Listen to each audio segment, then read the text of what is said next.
All right, had a couple of people call me and ask me about the heating and cooling in this rig. This is a late 2017, early 2018 Freightliner. It is not a Cascadia model. This one will be traded in not very long from now, and it'll probably be upgraded to a Cascadia. Our owner, the trucking company owner, only keeps her rigs for 3 years or a certain mileage limit, and then she goes and gets a new one and swaps it out. This unit, when you're driving down the road, produces heat and cool for the driver up in the cab and for the sleeper. So when you're driving down the road, there's a button up there.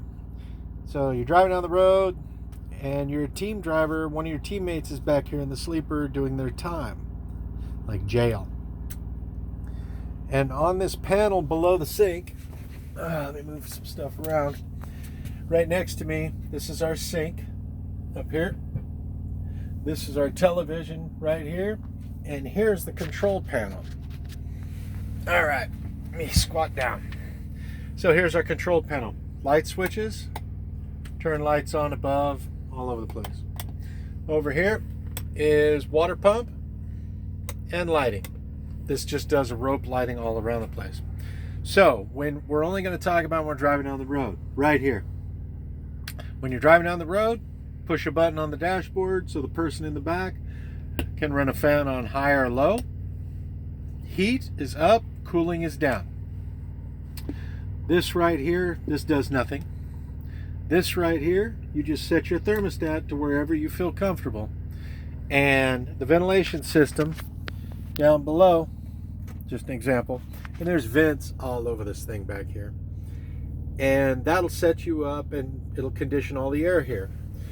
Now, if you want to run it hot or really cold and the driver doesn't want it, up here are curtains that you draw tight. And they don't let air or light through. You can Velcro them, you can pin them, whatever you decide. So, when you're parked, there's a unit called an APU, and I'm going to show you in another video once I crawl out of this. This is the control panel for the APU. Right now, I'm in heat mode. Get closer. Heat, fan only, and AC. So right now we're in heat mode, and I'm going to turn the heat up. Now, what's going to happen is the HVAC system in this unit will start to blow hot air. And this will be the thermostat of how warm you let it get back here.